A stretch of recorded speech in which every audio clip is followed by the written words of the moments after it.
Say on streets. Our streets. Say on streets. And main it. Right. Main it. Who streets? Our streets. Word on the beat, word on the beat, word on the beat. Time after time after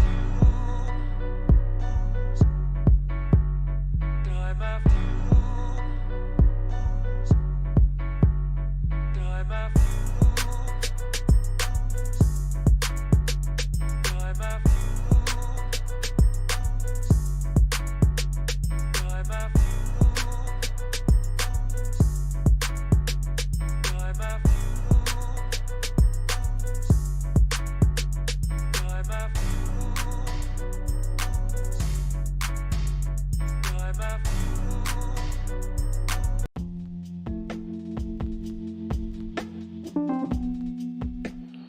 Man, this your boy Bass, and y'all tuned into another episode of Ian's podcast.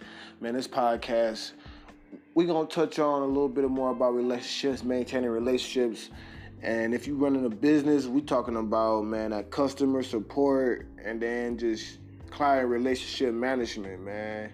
But we don't realize these is like key to like the overall essence of your whole life. Just really understanding how to maintain and manage relationships around you. If you ever, ever been a hustler, you ever trying to get into business and you trying to do this entrepreneurship, no matter if you're trying to do it at a big or small scale, you'll be able to understand that managing your relationships that you have with either your vendors, your clientele, or just other people that just operate in the same business industry of you is quite crucial, especially where you're trying to advance in your industry or advance at your work job or something like that. You're gonna need those type of relationships. And a lot of times, I feel like in this day and era, it's so quick to say, fuck this person, fuck that person, I don't need you, I can do it all by myself, and yada, yada, yada, which is pretty cool, but realize that the system is really built off of you doing that.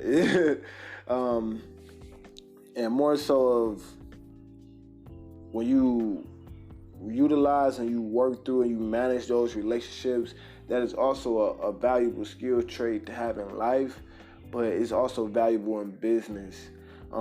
Due to you able to cultivate and deliver a message, like a really tailored message that you understand will be digested by your audience. You feel me? Just the motherfuckers you talk to. Like, long story short, like, if you got an uncle or somebody that you know that's like a hood mechanic, right?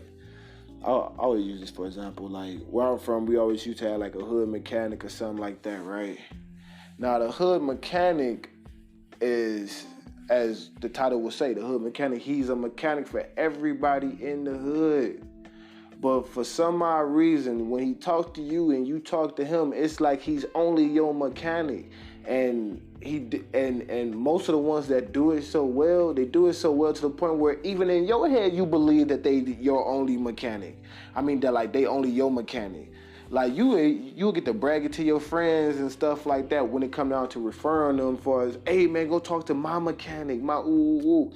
And we might not realize it even in the act of when we even referring somebody else, like, damn, look at how that relationship has manifested. You feel me? So if you a hustler and like just and what I mean by hustler, I mean just entrepreneur, you getting up every day, you getting to the grind, you trying to build your business, company, brand, service, whatever it may be, you just trying to build every day. You need to realize these little interactions that you have and what are the core value of them. When you like, man, oh man, that's my mechanic, realizing what you're doing. For one, you putting your stamp on it when you referring it. And the only reason why you referring them like that is because of the relationship that y'all already have. You wouldn't be doing that if the person was like, oh yeah, they do good business, but they lack like you don't like the way they communicate, or you don't like the way they talk to you, or how they treated your car or something like that. You might be like, yeah, man, I went to him, man, he did a good job, man, but man, dude had my car for like 2 weeks or something like that, man, and it was hard getting in contact with him, man. They kind of more reluctant to refer refer you or something like that just due to their experience with you. Well, more so, well, maybe they might have had a bad experience with you, but the way you followed up and the way you just conducted yourself was admirable and honorable. And what I mean by that is, like, say, like, you did a job on a car, right? Or, like, your hood mechanic, he probably did a job on your car. And this is another reason why I like hood mechanics a lot of times. You know, they did a job on your car.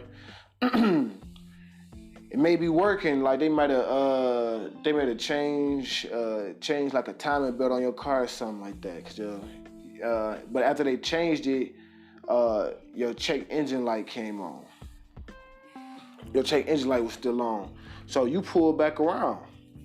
A lot of times, cause with your hood mechanic, everything to them is based off of credibility, and every relationship to them is deemed, you know, they hold to the highest degree because that is their credibility and their reputation. That's what helped get them business. So when you come back and you let them know, like, hey man, this check engine light's still on, I bring it back to you, I can tell